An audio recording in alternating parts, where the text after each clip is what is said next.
Hey everybody, it's Erik Torenberg, co-founder, partner of Village Global, a network-driven venture firm. And this is Venture Stories, a podcast covering topics relating to tech and business with world-leading experts.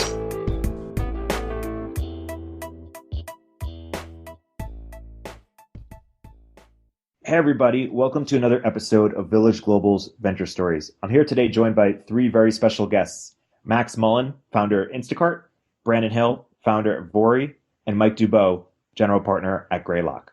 Brandon, Max, Mike, welcome to the podcast. Great to be here. Thanks for having us. Hey, great to be here. Mike, of course, it's your third time, so congrats on the all-rare three-peat.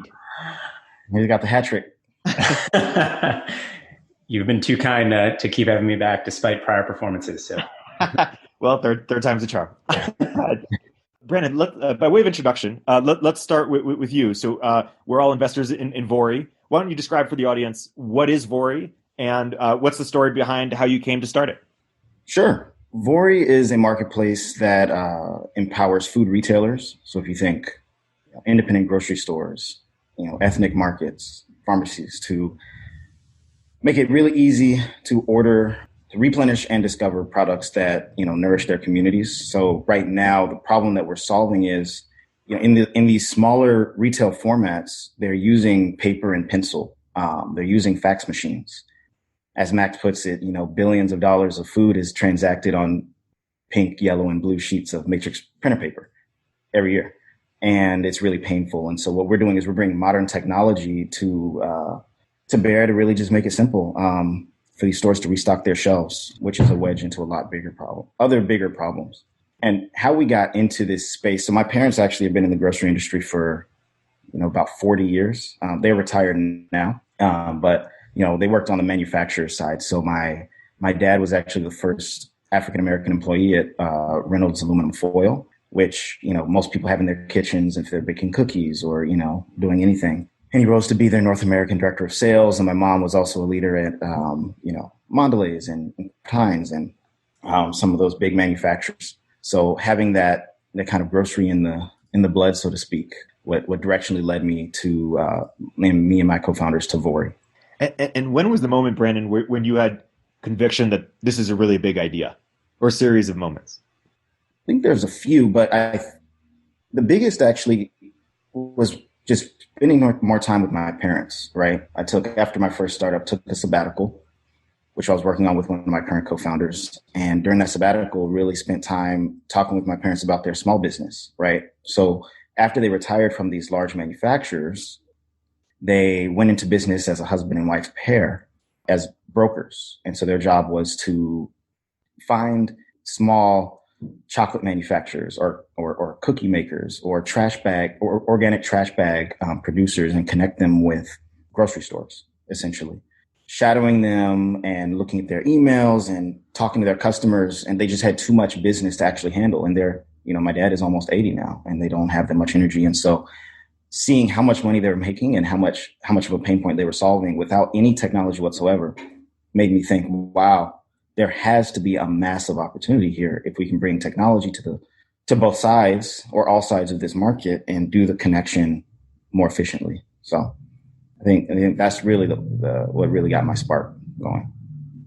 I want to, Max and Mike, I'm curious for your investment thesis on what excited you about Vori. Max, perhaps we'll start with you. Obviously, you had a lot of context on the space, having co-founded Instacart. What got you excited about Vori? Yeah, well, over the years, we've integrated our technology with a lot of our grocery store partners. And what's become clear to me and I'm sure to Brandon is that a lot of grocers and a lot of suppliers have underinvested in technology over the years, not just on the consumer side in the sense that delivery is coming about or grocery stores are coming online, but in their, in the technology that runs their businesses. And so when I saw what Brandon was doing, and particularly when I heard the story, personal story around his family and their background in the industry, I thought, wow, here's someone who knows how to build software, is going to build software for an industry that needs more software, and is hopefully going to build software that's going to help companies like Instacart better integrate with more and more grocery stores. So I saw it as sort of a win-win. And Mike, you'd been looking at this at B2B marketplaces for a while, and you'd also been looking particularly at the food space for a while. Talk about that journey a little bit and how you got to conviction on that there was white space here. Yeah, sure. Well, I think the first point, just to note, get out of the way, is like, I mean, Brandon at the seed stage, like so much of this is just based on meeting an exceptional founder who has a unique insight. And I think in B2B marketplaces, it's even more important to back a founder who comes from the industry, understands the nuances of it, because you can't just like apply an idealistic, here's what a marketplace should look like and go just attack, an industry without knowing, what the current state of affairs in the industry have been for, one that has been operating largely the same way for decades. And so I think Brandon had the unique combination of both seeing the future, but also understanding the history very well. And so that was like, a really impressive part of spending time with Vori. But I think to take a step back, as Erik noted, we look at a lot of B2B marketplaces at Greylock. It's been, one of my biggest focus areas. I think there's a why now around B2B marketplaces that has become, even more pronounced over the last year or so, which is, consumer expectations around purchasing and discovery on consumer marketplaces. I think like everyone right now is a buyer on Amazon and all these other consumer friendly experiences. And the typical buyer on the B2B side has come to expect that in their consumer life, but is just so far off from what they could do in their business life. And so, Brandon, I remember the first time Brandon walked into our office at Greylock, you brought in like some of the paper catalogs of what, these folks were using to sell. And it was just, if that's literally the way you're buying and combing through kind of, a 400-page document, very different than, the typical search and discovery experience you come to expect on Amazon or similar. And so that's one. I think the other, which has made, I think, the new wave of B2B marketplaces potentially more attractive and sustainable than kind of prior attempts over the years is, just the possibility of driving revenue from new kind of fintech streams. And so for industries where it might be difficult to get a significant take rate on GMV flowing through a marketplace, now we're seeing many companies get into payments factoring or other financial services to actually monetize and build a sustainable business that way, which is able to get investors over the hump of, investing before, meaningful, I guess, take rate or revenue going through a marketplace. So that's kind of B2B marketplaces overall. I think two things that have made them, more attractive, but I think, we're seeing them pop up across very big antiquated industries. I think grocery and food has been one of the more exciting ones, for a couple of reasons. I think one, these are very high frequency, markets. And so if you think about how often, consumers are buying groceries, I mean, on the B2B side, like the frequency of replenishment for stores, you might, for a specific category, you might be replenishing, multiple times a week, if not per day. And so I think the buying and repurchase experience, I think, it's just high frequency, as well as like fragmentation. And so I think when you look at the food supplier space, I mean, this is very, very regional, very local. And while I think Cisco and US Foods have, Brandon will be able to cite exactly, but like, a lot of the market exists with kind of the medium and longer term of players. So that I would say there's a high degree of fragmentation, both in the demand and the supply side. I think the other piece and the final piece, I guess as a growth person that gets me excited, B2B marketplaces overall, but also I think with what Vori is doing is when you're able to build tech that gets into the actual workflow on both sides here, there's an incentive for suppliers to be uploading their demand lists and buyers to be uploading their supplier list just to streamline existing workflows and reduce overhead, reduce inefficient, headcount, et cetera.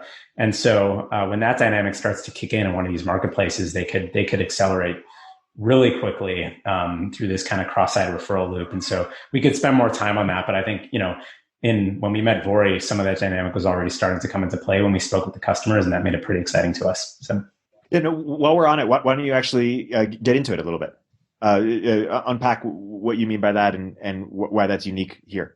Sure. So I guess at the high level here, I mean, I think one of the reasons why we like marketplaces overall, maybe more than just going and investing in brands or even SaaS to an extent, is typically growth should become easier versus more difficult, like with scale. And so investing in like growth tactics that could be super linear versus just linear, I think is something that I think we talked about this maybe on the podcast with Dan and David. And so I think in this specific case, what we're referring to is when a buyer, I think the loop works in both sides, and Brandon will be able to go into more detail on Vori in particular. But when you have a buyer who has been able to, who over the years has been buying from maybe a food supplier in a very antiquated way, like, calling someone on the phone, sending them a fax in many cases, and you have experienced ordering from a new modern, delivery, a new kind of mobile ordering app, which maybe consumers might take for granted. Is like, well, there's plenty of apps that we all order on, but in grocery, that can be very transformative.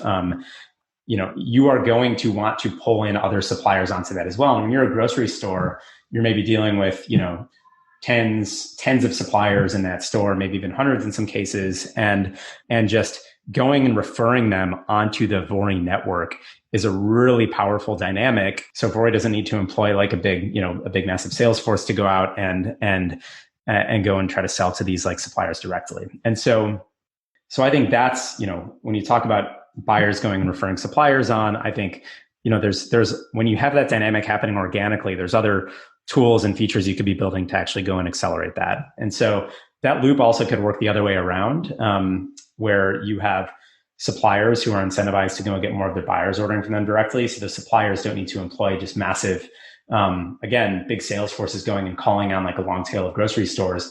This exists across different, B2B verticals.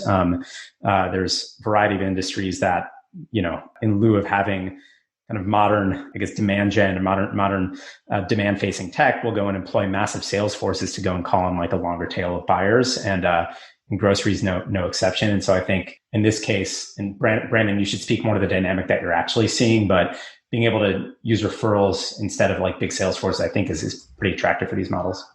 By the way, hot tip for the founders listening: if you find an industry that's doing anything with fax machines, double click on that. There's probably some opportunities there to build some software for them. Definitely would echo that. So, I can speak a little bit to the dynamics that we're kind of seeing, right? We are in a very relationship-driven kind of industry. We'll go down to the grocery store down the street, and, they will have relationships with 100 different suppliers, and each of those 100 different wholesale suppliers will have 500 different grocery relationships. And so Tina knows Bob, but then Bob orders from Sally, right? And Sally delivers to Tom. And it's all one big social graph in a way. And it's really interesting to kind of lift the hood up and see this interesting matrix of relationships kind of unfold and then be able to build against it. And so, today, just about 70% of our supply side acquisition and our demand side acquisition originates from a pre-existing relationship that's on board, right? In the beginning, it was not that case, right? We did a lot of things that didn't scale, which definitely would love to talk about. But, we'll go to the market at Edgewood in Palo Alto, one of our first customers, and they placed an order. And one of those first orders that they replaced was to Good Stuff Distribution.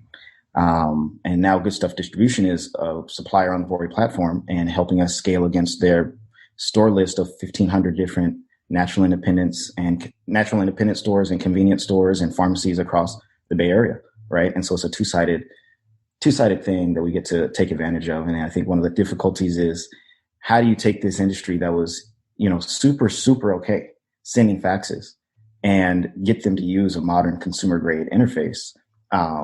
There's a lot of unique challenges there, right? There's not a lot of whiz bang technology, baked into the platform right now, but I think a lot of the special sauce comes in operationalizing a lot of the observed insights that we see.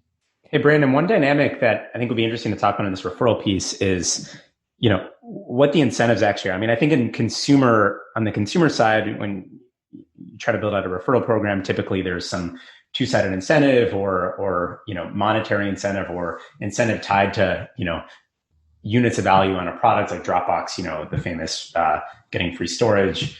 I know in B2B marketplaces, I think Fair is a example of a referral program that has pulled some of those dynamics in that they're charging such a large take rate to the sell side that sellers who upload their buyers to the Fair network are able to sell to them like fee free for a while. And so that's basically they've waived like a 15 or 20% like referral take rate on that case. Like in Vori, part of what I think is really compelling here is I think the referral incentive is de minimis. It's really it's streamlined workflow, and the referrals basically the incentive to both sides is really just tied to like, reduced overhead. Is that right? Or how do you think about the incentives, I guess, in making this referral loop like spin faster? Mm-hmm. Well, I think what we found is that there is such a pain point to replenishment that solving that pain point alone is incentive for our various our stores and our suppliers to bring in one another onto the platform. We actually haven't ventured into paid acquisition or monetized incentives, and we will experiment with that. But as it stands, you think about there's a current cost to every case of LaCroix that's sold from a distributor in South San Francisco to an independent grocer in Twin Peaks, San Francisco, right? There's a cost to the human element that is there, the sales rep, that is baked into the price. There's a cost of the advertising and the flyers they had to print to let that store know that the LaCroix is now available. There's a lot of things baked in, and what we do is we're able to reduce that to essentially zero, which now all of a sudden they're like, wait, this is a game changer, right? And so then they're incentivized. The more of the stores are like, the more of our suppliers that we can get on here, the more time we have to discover new products and think strategically about our business. And the suppliers are saying, well, shoot, the more stores we can get to order through this, the more lines of direct communication we have, the more we can communicate real life inventory levels to these stores to know what is in stock and what's out of stock, to let stores know that we have toilet paper, and there's a natural incentive to kind of to get on the platform. I think those things will be accelerated when we kind of grease the wheels with like actually putting money behind, behind the distribution motions.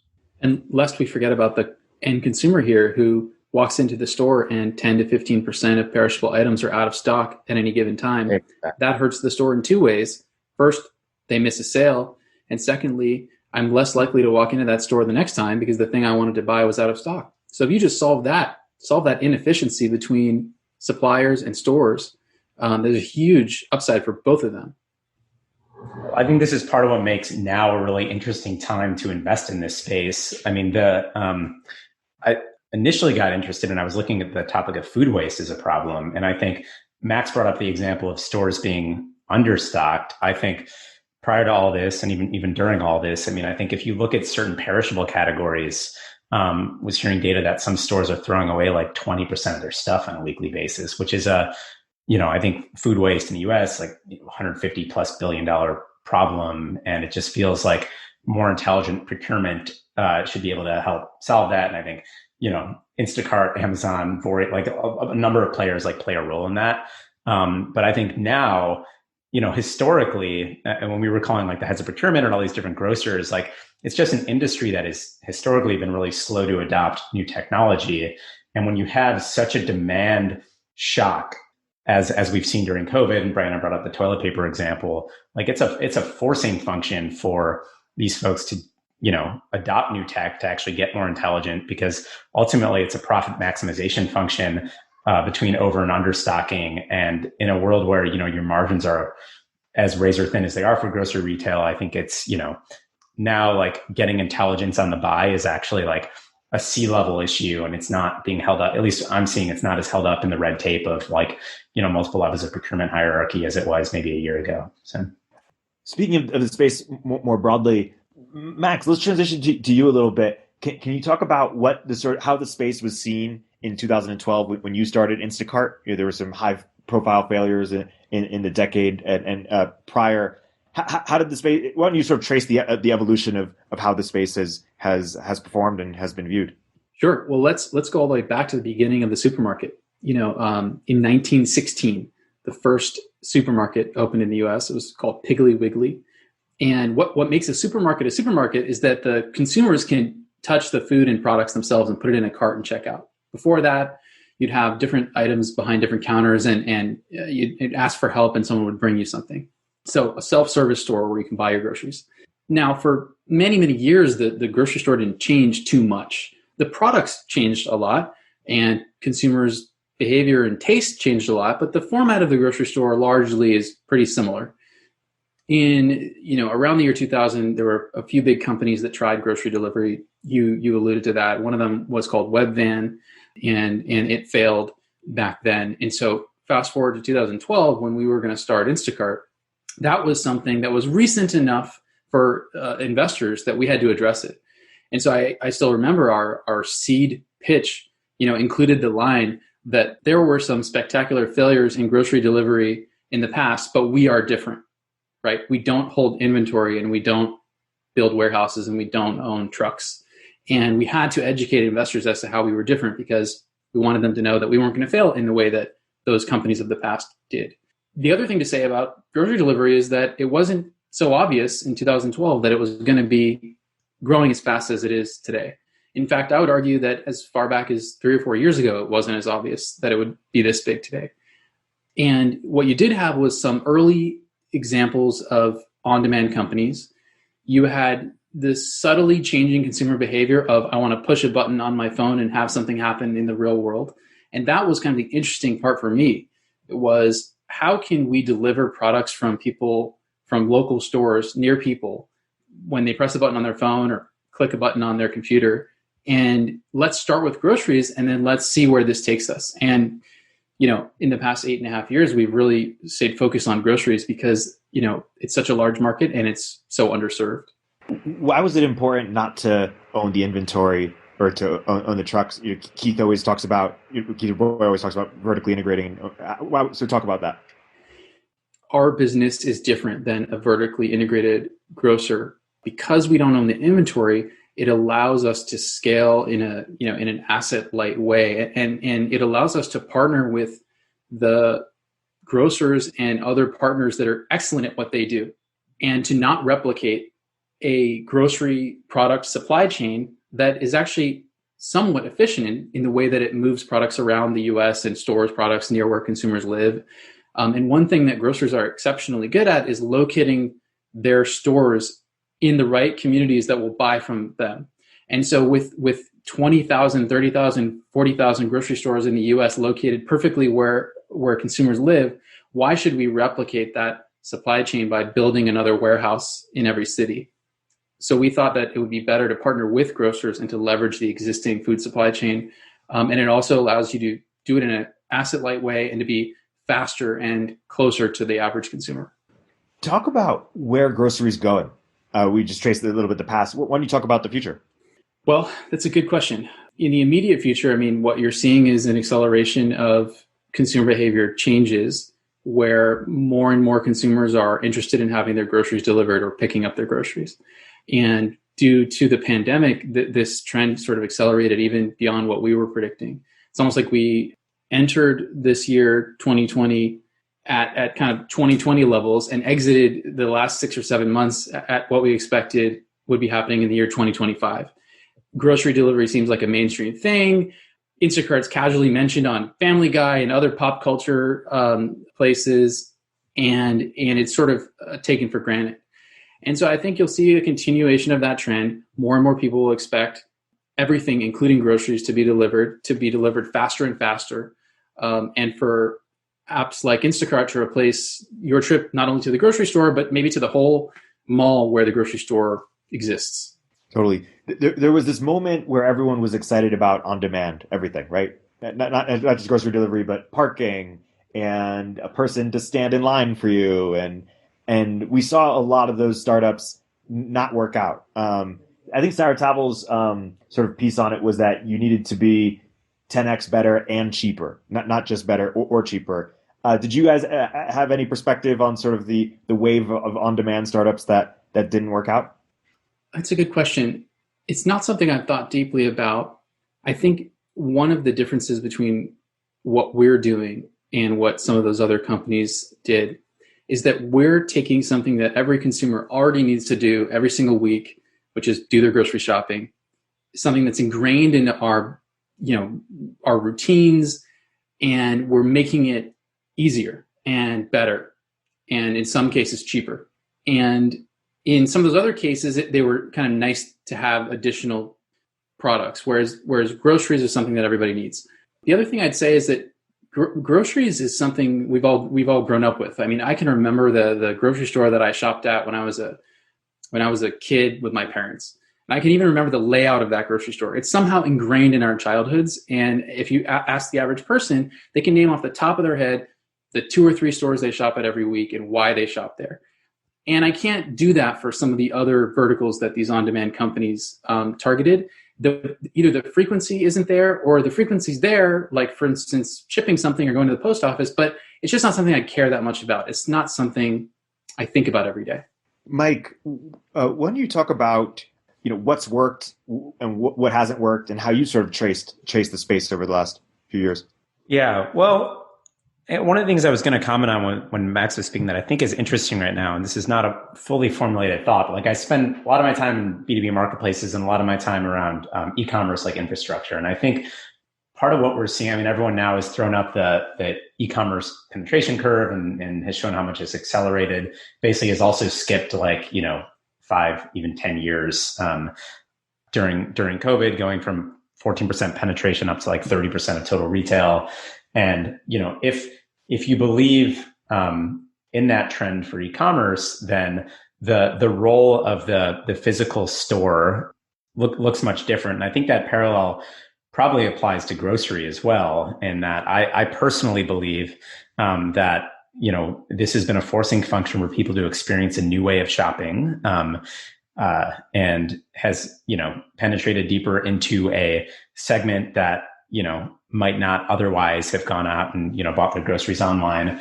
And I personally think that's going to stick. And so, when you look at everything else around the ecosystem that will need to change as a result of this move to online, I think there's going to be interesting stuff that pops up, as I guess I would call it second order effects of this shift to, online adoption of grocery. And I think Vori could be a good example of how, the overall supply chain needs to modernize around this as well.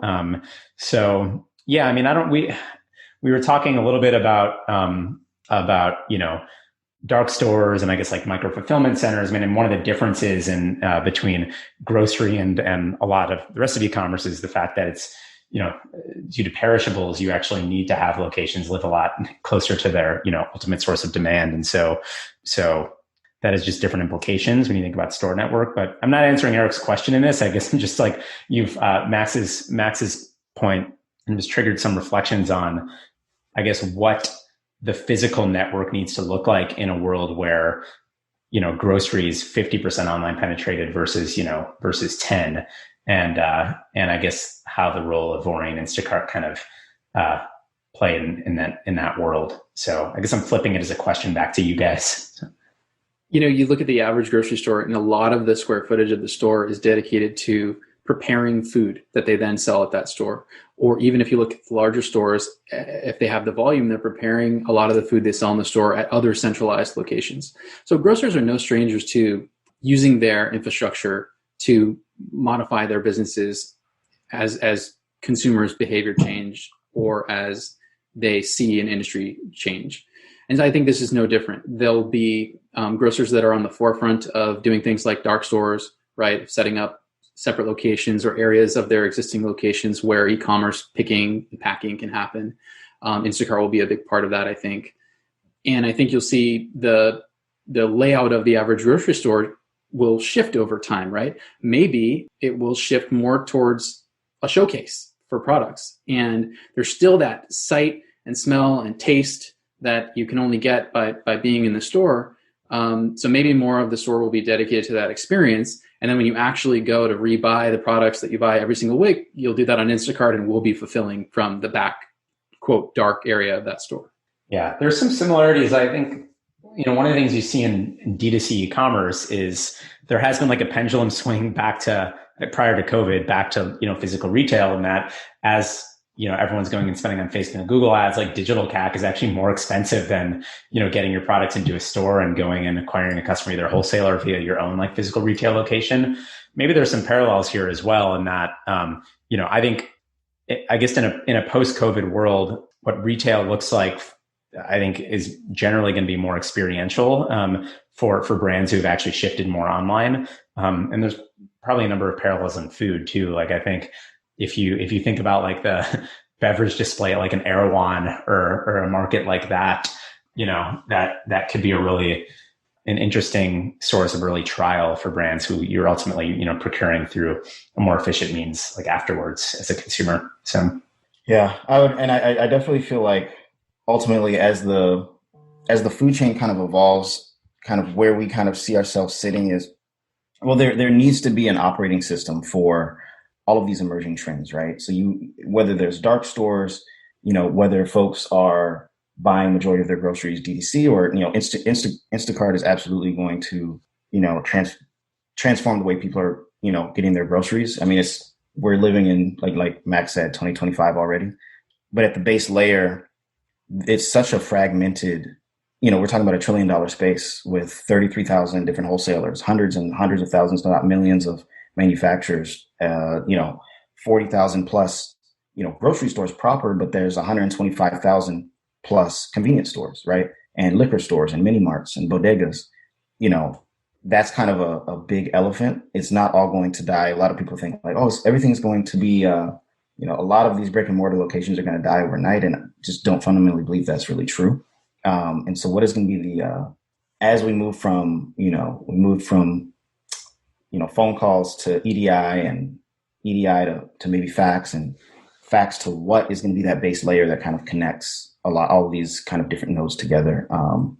And oddly enough, there's been in the past 6 months or during COVID, the inbound interest from, small upstart and mature food delivery companies in Vori procurement services for their own kind of retail efforts has been interesting, right? And it's like, oh, so what does the future of procurement look like? The supply chain look like as we move towards a more, as the Instacart, for example, and the Mike vision become kind of like a reality. It's really exciting to see kind of how that plays out. And I think the why now here is kind of interesting. If you think about, I do believe the grocery industry is really just a series of intergenerational transfers of ownership. So what does that mean? It means, Erik's Market was owned by Erik. He passes it down to his granddaughter, his daughter, who passes it down to her son, and now it's a 10 generation grocery store or a 6th generation grocery store. Same thing on the other side.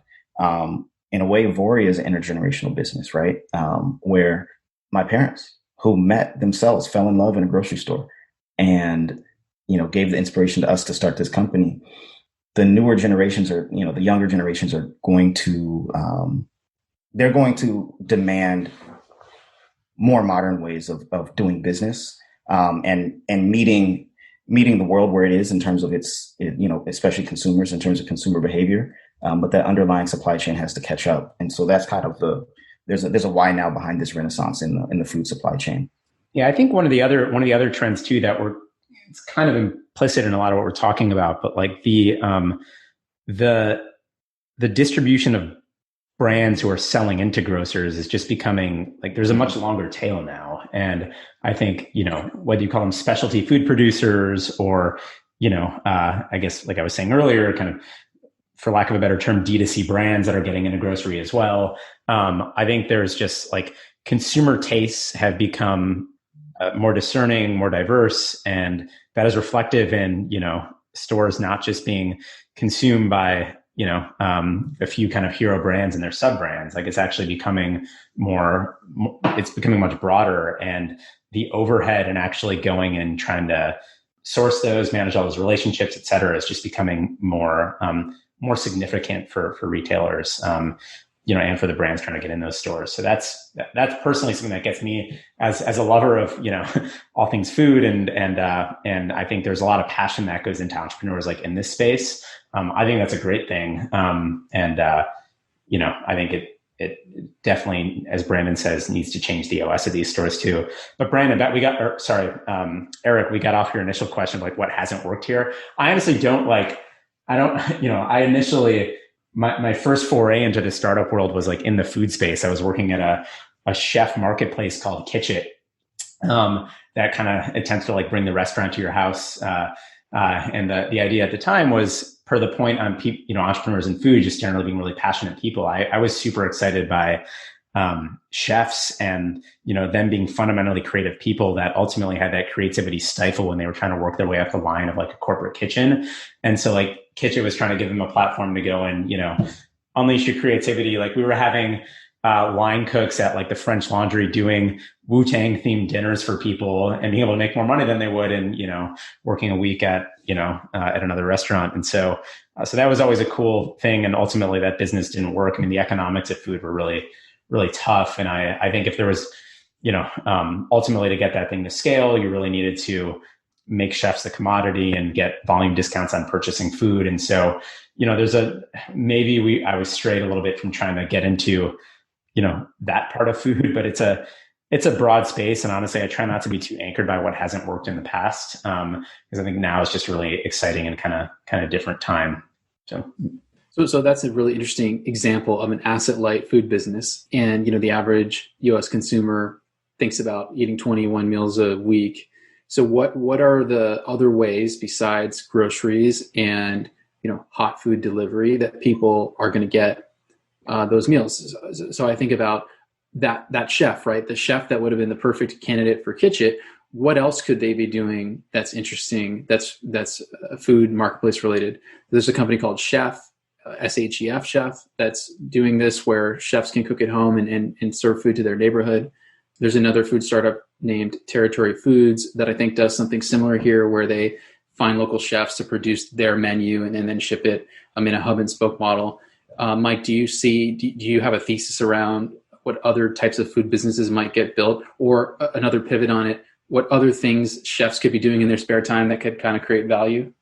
To be honest, I haven't spent as much time thinking about it. I mean, I think the companies you named are exciting. And I think, there was basically a wave of in the Kitchen days. I mean, this was back in 2011, 2012. Like, I think their competitors, Kitchen Surfing, and the others all there was a wave of them going out of business. And Greylock also, we were investors in Sprig, which was more of a, vertically integrated, getting down to the production of food and ultimately delivery of it too. I think part of the problem there was, around demand forecasting and, taking orders in real time, delivering them in real time is more challenging than, I think there's a company now, Private Chef Club, that's taking orders at the beginning of a week. So it's more you're able to smooth demand more. But I don't have a good answer on the chef side. Like, how does a chef better monetize, their skills or like downtime as well? I mean, chef might be a good example of that, but I think it's a different tier of, I don't know if those are people that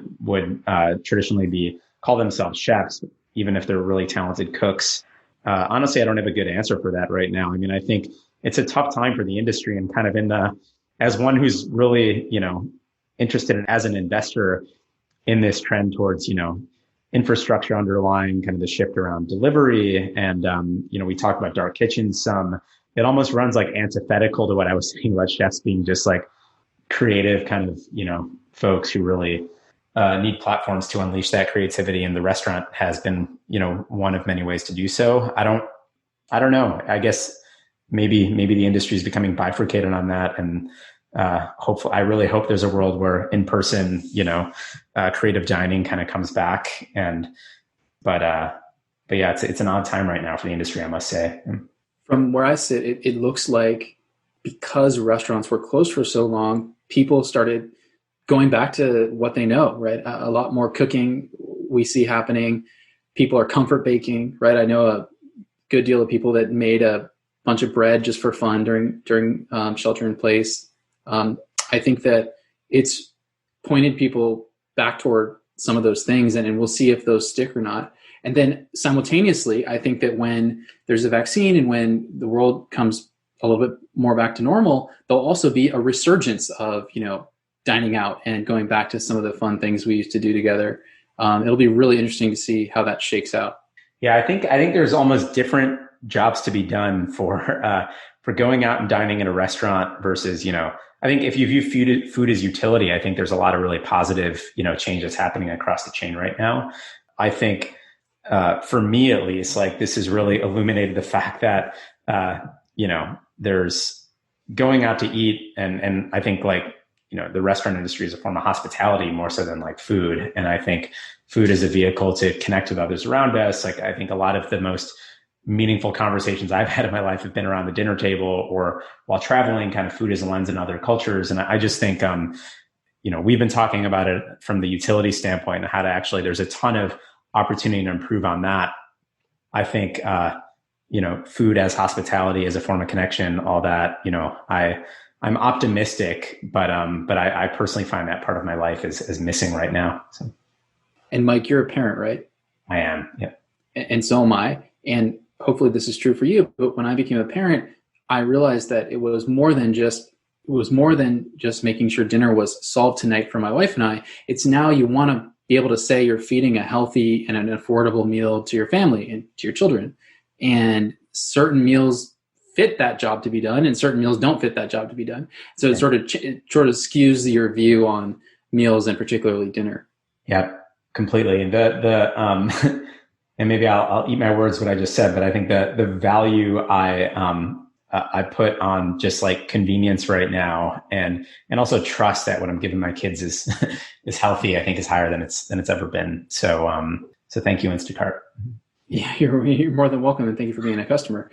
And the other kind of point on that is it like healthy is in the eye of the beholder, right? So you can cook an unhealthy meal, but something about cooking it myself makes me believe that it's going to be high quality. I know exactly what I put into it.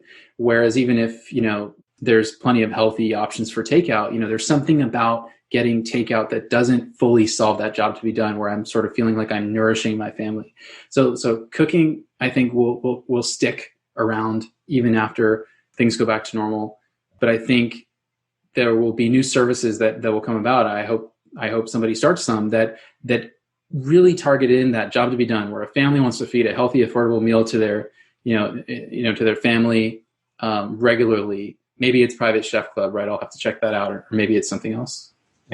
Yeah. And there's a value that the nourisher gets out of that as well. Like someone who loves cooking for larger groups and doesn't have, might not have the family to do that with. And also, I plus one, I think it's an interesting space right now. And I have not yet made investments in it, and I will keep an eye out as well. There was a series of food delivery startups that raised a lot of money in the last few years. Sprig, Spoon Rocket, and some of them or most of them, it seems, didn't work out. Why do you think that was? What were the mistakes they made, or why was the white space not as big as people thought? I would ask the question, do they hold inventory or not? And you might find correlation amongst the ones that had trouble with their unit economics to the ones that held inventory. And I think we mentioned it earlier, but food waste is a really expensive cost.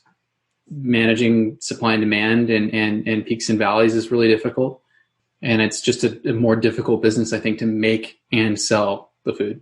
Yeah, I think the other point that I kind of hinted on earlier was just around, demand forecasting and the cost of being really adaptable to that demand, especially when you're driving around with actually, in the case of Sprig, and I wasn't at Greylock at the time, we were investors there. And I think it's just a challenging model when you're taking orders and promising delivery within a certain, time window, and you actually have that food and you're needing to take different routes around the city. Like it's just, I think at a certain point with scale, trying to get economics in place, you start to see the quality really take a hit. And I think in a world where you could better predict demand, at the start of a week, I think those models could look more attractive if you're not needing to adapt to demand in real time. So that's one thing, but that I would just add on to what Max said. Yeah, I do know in my house, I actually have several HelloFresh users, and it's actually really interesting just seeing the meals that come in. I always think about that model and like essentially week over week having to become an expert in like 17 different types of sauces or like different variations of like chicken or seafood, just on like the culinary side, and like what does it take to do that? Not just like a batch for one person, but for like 4 million people in any given country and then in different regions, and then also be able to distribute that, knowing that there's high perishability, and then also provide this interesting user experience on the consumer side to be able to order and request their meals for the week, right? And there's a very interesting tension, like owning the supply, and there's also a conversation to be had around managed marketplaces. And like, the more of the supply that you control, the higher, take that you can have. In our space, we do see folks that are trying to become tech-enabled distributors of sorts, right? Where they actually have warehouses, but then they do the delivery to retailers. And it does seem there's always a trade-off between like the value capture on one side of like owning, being vertically integrated versus, I think what I would prefer is the asset light and being able to scale more quickly, but being comfortable with potentially a lower take or more of a battle, or becoming extremely more creative, like Mike was alluding to, creating additional levers of value through financial services or some other means. As an investor, I look at how much behavior change is required for a company to be successful. And if you're a vertically integrated food company that's making your own menu of items, well, you have to teach people by getting them to taste your food in person to like it, right? You have to teach them one dish at a time. And businesses in that generation that you mentioned had to do that from scratch, no pun intended. This generation of food companies, Instacart and the restaurant delivery companies, are essentially helping people do something that they already want to do. They've got their hand on their phone and they are looking up the hours of the grocery store, or they're looking up the restaurant's menu, and then an ad for an app pops up and says, we can get this delivered to you in an hour, and it's going to be much easier than calling the grocery store, calling the restaurant, or going there yourself. So there's less friction involved. And then also the other difference is that we don't have an opinion on what you buy from the grocery store. We're making the entire grocery store selection available to people, ideally at the same price as the store, and it is their choice to build a basket the way they want to, or in the case of restaurant delivery, to order from the whole menu. The previous generation of food companies really could only offer a limited selection at any given time to the consumer. I was a consumer of Sprig when it was around, and I thought it was a great service. But there was 2 or 3 things available at any given time. Whereas if you opened up a restaurant delivery app at that same time, you might find 40 or 80 or 120 menus of local restaurants. And if you were in the mood for pizza, you could have pizza. And if you were in the mood for sushi, you could have sushi. Whereas the other companies would only be able to offer you 3 or 5 or even 10 menu items. I think one of the relevant lessons around this is just the importance of trust and, by extension, like brand in this world. Like, I don't want to pick on Sprig. I mean, I think Sprig it sounds like with Max, they had built some strong trust, but like as soon as quality starts to degrade, it's pretty easy to lose that. I think there's a similar dynamic in, we spent some time talking about dark kitchens, on a previous call, and related to like restaurants. And I think the models there that are more interesting are ones who are actually taking restaurant concepts that have some pre-existing brand affinity, say that they have some footprint in, the East Bay, that are looking to expand into San Francisco, and are able to kind of use more of an asset light kind of existing kitchen network to go and test that concept and transfer some of that brand affinity versus needing to go like open a new restaurant. I actually think that's a pretty interesting way to like, take brand equity you've built and go and capitalize on that, versus I think models who are going and trying to spin up a new restaurant concept and all the kind of, customer loyalty, customer acquisition, brand building that goes alongside that, and do that from scratch.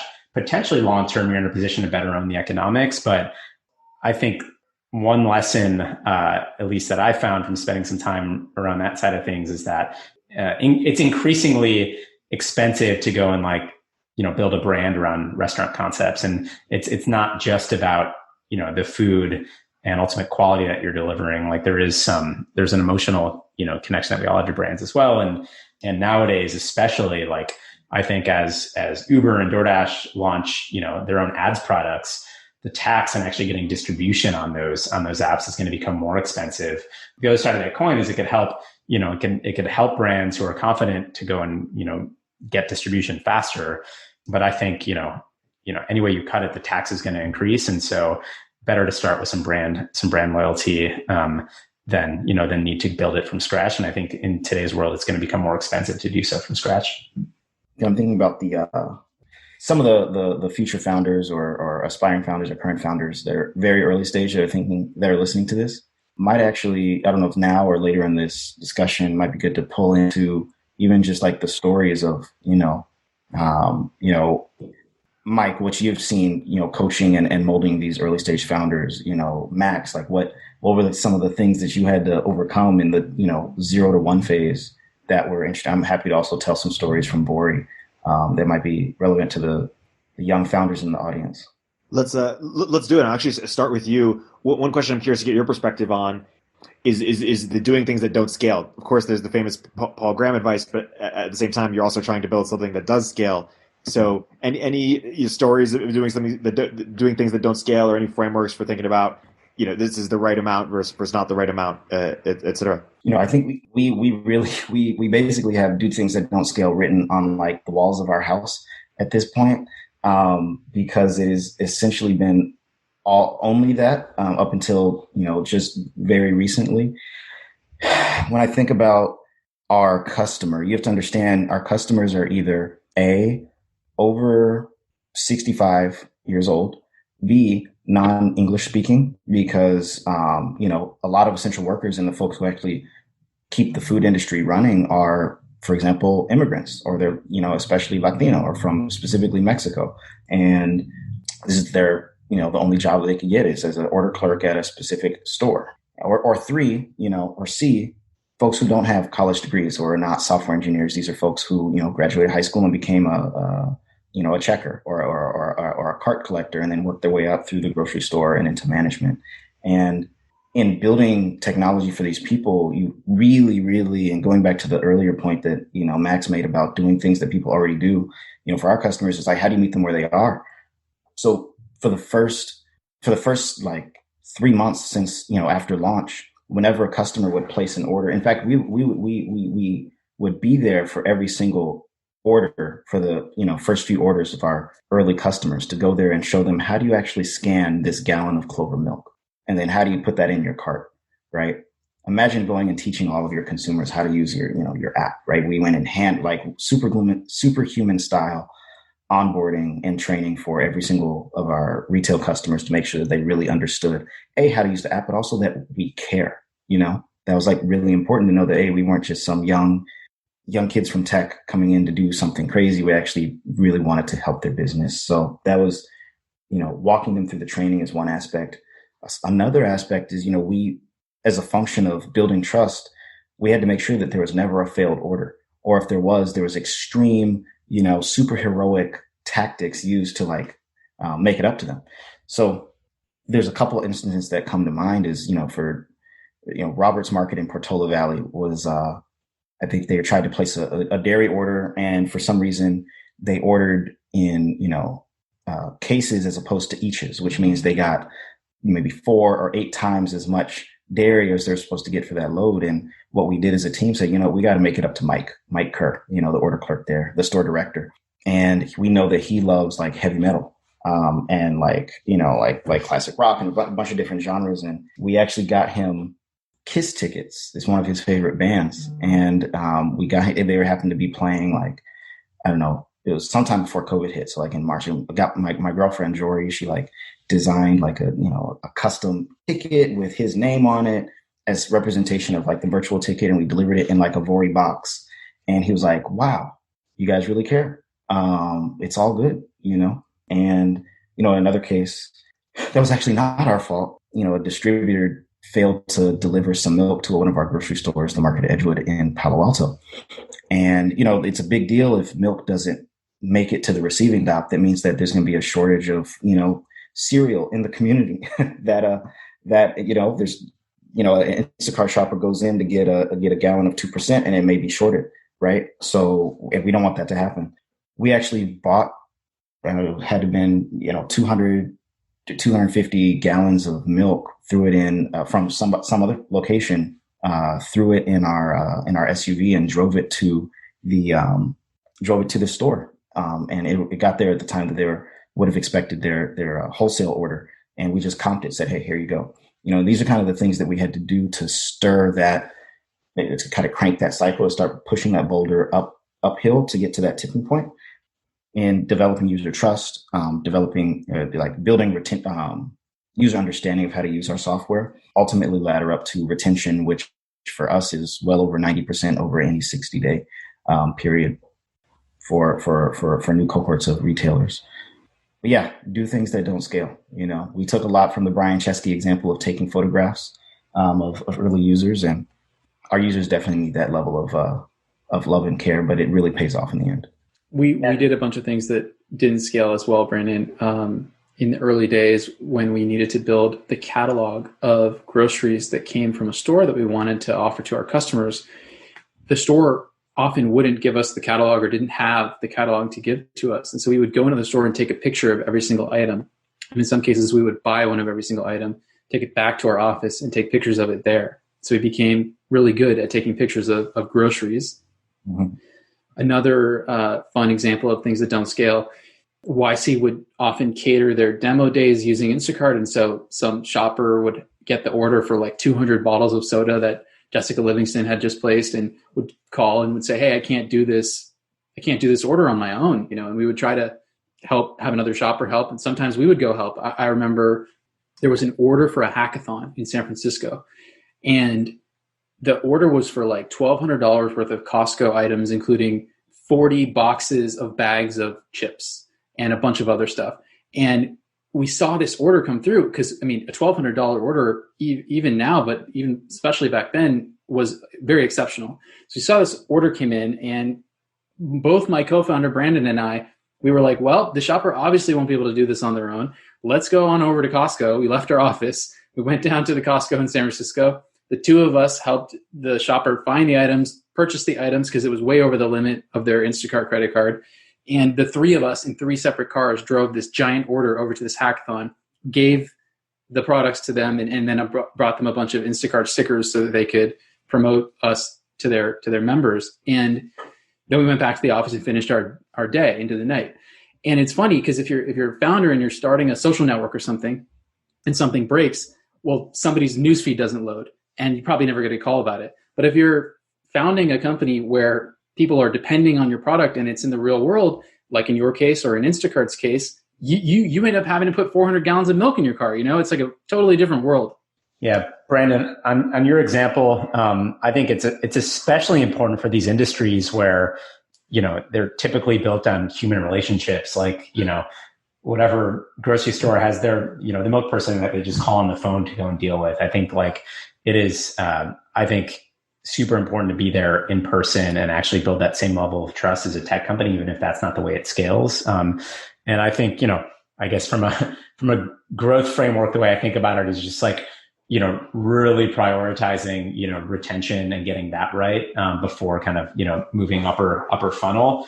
It's kind of, I guess, the parallel I have from my experiences at Stitch Fix.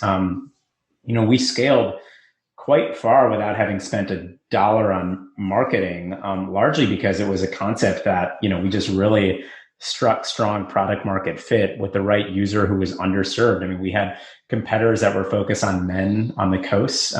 Stitch Fix was focused on, women, typically late 30s, early 40s in the Midwest at the time, who just really spread really strong word of mouth about the concept. And, it helped that with the model, there was a human component, and the stylist was ultimately styling you and sending you a note and sending you your clothes. But in the early days, Katrina used to do this personally. And then that expanded to a network of stylists. And then over time, there's more kind of, algorithms doing it. But yeah, I think I would just underscore the importance, even if it feels like building, strong customer love and really high NPS, however you measure it, won't scale. That's ultimately the most impactful thing you could do for growth in the long term. So I want to segue back to our grocery conversation. When Amazon bought Whole Foods a few years ago, there were all these predictions of things that were going to change, and Amazon did their own sort of experiments with their self-checkout stores. Maybe you all can elucidate what were the predictions or expectations that move had, and what have we seen since then, and what can we expect to see going forward? So the day that this happened, I think we all found out about it pretty early in the morning, and I remember being in bed and looking at my phone, and I had gotten a bunch of text messages about it pretty early in the morning. And that morning, my wife and I were supposed to tour a hospital because we were about to give birth to our first kid. And I said to my wife, we're going to have to reschedule this tour. It's wartime today. We got into the office, and I think pretty early in the day, it was clear that this was going to be net positive for Instacart, and helped put together an all hands. I think by about 11 a.m. or noon, we were talking to the whole company about it, reassuring folks that, we were on top of it, and sort of taking a stab at what the next few months were going to look like for us as a result. fast forward to today, I think in retrospect, what you can see is that Amazon's always been really interested in this market among all the other things they're doing. And it's just an acceleration of that. If you're a grocer and you were sort of on the fence about coming online, well, this was just a moment in time where you had to suddenly pay attention and your board was asking you, hey, what's your strategy here? And so it helped accelerate an existing trend of grocers wanting to come online and wanting to do that in a way that was fast and easy, which is exactly what Instacart offers them. I think from our vantage point where we sit, we walk into it. It actually created kind of a at least two different effects that we observed. Well, obviously this happened before we got started, but that we observe now. We go into these stores, and especially these local and independent stores, right? I think there is a moment for local right now, given everything that's going on. And these local retailers are really thinking, hey, like, how do we actually compete with not just Whole Foods, but now Whole Foods is backed and owned by Amazon, right? And in this age where, Amazon is a multi-trillion-dollar company and owns, probably the flagship, the best brand in grocery and food retail, right? These stores are like, all right, so how do we compete? What do we do? And it creates a lane for how do you take the technology that Whole Foods has and give it to the rest of the, or at least the $100 billion long tail of retail that does not have Amazon to support them in terms of technological infrastructure. But then you turn around, and then on the other side of the coin, we talk to these suppliers that run honest, 15 to 25 to 100, $1 million a year businesses distributing various foods, kettle chips, and various Ghirardelli chocolates, and you name it, meat, milk. And they're like, wow, Whole Foods' number one supplier is UNFI, United Natural Foods. And they have their own technology and they have a lot of infrastructure to be able to distribute food at scale. But all of these, the rest of they're 17% of the market. The rest of, the 83% of the market, for the most part, is under-teched. And so then when you look at these regional and local suppliers, and you can go to them and say, hey, we can give you the same technology that UNFI has so that you can compete better in the marketplace. So it definitely adds to the feeling of like why now for our customers, and it definitely contributes to the why now, what we're seeing, why, what we're building actually adds value to the ecosystem. Yeah, Brandon, especially in COVID, it's very challenging building this type of business or just building a startup in general. How have you managed or talk a little bit to that toughness and how others, how you've worked through it and how others, like investors on this call, in general, can be supportive? One thing I'm learning on this journey is the importance of, just really strong personal kind of relationships. Still really, I think all of us founders, on my team, Trey and Rob and myself, are really thinking about how do we not burn out? I think we have definitely felt extremely exhausted and try to negotiate with ourselves. Is this just a natural function of trying to build a successful startup? Or are there certain nutrients that we're missing, in this process that could help us, like sprint the marathon? I will say starting, Trey is one of my best friends and had known him for half a decade, and being able to work with him and live with him has really helped, in terms of knowing each other very well, being able to support each other through this process. And Rob as well, we've known him, knew him from Stanford. And I think having that strong basis of friendship and brotherhood in a way has really allowed us and buttressed us through a lot of the storm. And I do think a lot of founders, this thing of co-founder dating, and obviously I'm an on deck fellow. So, we see a lot of, I really do believe as you're doing co-founder dating, thinking about what are your values, like what are your goals, why do you want to start a company? What does it look like to fail together, not just to win together, right? What does it look like to struggle together, to, quarantine together? I think these are really important things when you think about, evaluating co-founders. But I will say that, my girlfriend has played a very large role too. She just, she planned an extraordinary trip to Yosemite this past weekend, which I wouldn't have done myself. I would have been, working with her or at my house or something. And I think it was extremely, it re-energized the soul. So self-care, the question around what do you do for self-care? It's not, I don't have a robust answer. think we're learning to walk in that regard, but I would love to hear what Mike and Max have in terms of really taking that to the next level. Yeah, I think founders often ask me for advice on this, and they ask some specific question. Like you asked me the other day, Brandon, what do you think of this homepage we're designing? Or what are some ideas that you have for us to make our company more successful?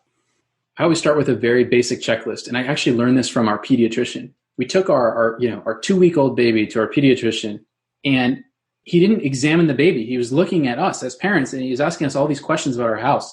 Do you have a smoke detector? How do you baby-proof your house? Do you live on the second story or the first story? And I asked him, I was like, doctor, why are you not looking at the baby? Why are you asking us all these questions about our life? And his way of getting at the way to keep our new baby safe was to ask about the baby's environment. And so it's sort of an interesting metaphor, but if a founder asks me,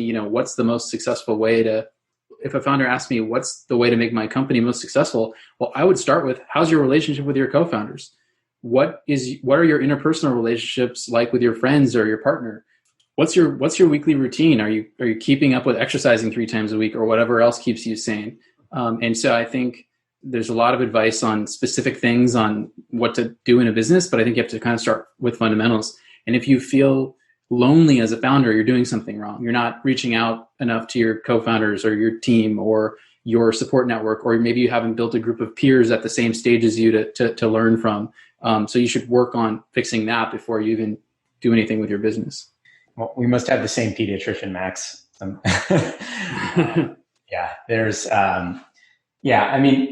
I think, and I just to note, I run large teams. I've never been a founder myself. And I would say I've always kind of been a rung below and just have a tremendous empathy for how much founders really carry on their shoulders. And I guess, in founders that I work with, I would totally agree with everything that Max said on just looking out for one's like holistic well-being. And I would have a different angle on it that I have experienced personally, which is, anytime you're not showing up like 100%, but try to power through it and force yourself to appear as such, like the rest of your team sees through that and that trickles down. And so I think the important thing that I think many founders, rightfully could be, slow to delegate or slow to give themselves a break on something that's like not perfect, or just operate with such a high sense of urgency, which is part of what makes them so successful. And, just this feeling of, being like an owner, acting like an owner across every dimension, again, something that could lead to a lot of success. But if you don't watch out for it, it could really wear you down. And so I think surrounding yourselves with people you trust, but also knowing when the right time is to really like get something off your plate and just, realizing that part of running a successful company is to continually hire yourself out of roles that ideally you've done for a little bit yourself, but delegating before might feel comfortable, I think, is a pattern that I've seen, ring true across a number of founders. But I think, something that makes in my experience working with Brandon so exceptional is just this thirst for feedback all the time and just this constant desire to improve. And in general, oftentimes I tell Brandon, like, don't forget to celebrate wins along the way and just, ring the gong every once in a while because the company's made a ton of good progress along the way. But there's this steady ongoing desire to just always be better. And I think, hearing feedback without any defensiveness and, always translating things to action and seeking actually like meaning out of that feedback if it's not immediately clear. I think that's a quality that I've seen in Brandon as being just exceptional. And a number of other good founders, I think, have that as well. So yeah, I guess that's all I would add to two very good answers from founders. I would second that, Mike. Brandon, being an exceptional entrepreneur, is never shy to ask the question that might open himself up in a vulnerable way, to ask the question that he thinks maybe he should know the answer to, but doesn't, and then is able to get the help and advice he needs in that moment. Yeah. And that vulnerability could be so hard when you're standing in front of a company of people that are, looking up to you for some source of security or comfort. It could oftentimes be, founders rightfully might not want to show any of that vulnerability, just keep everyone's cool. But in many ways, like vulnerability could actually create trust. And I think I've seen Brandon use it really, really well. That's very nice. I don't want to cry on the podcast. I would third that. And that's before Brandon starts crying, that'd be a perfect place to wrap. I'm only teasing Brandon. This has been a wonderful podcast, guys. My guests have been Max Mullen from Instacart, Brandon Hill of Vori, and Mike Duboe of Greylock. Guys, thanks so much for coming on the podcast. It's been a pleasure. Thanks for having Thanks. us. Good talking to you guys.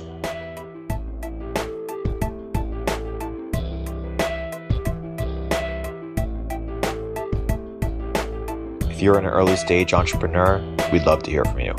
Check us out at villageglobal.vc.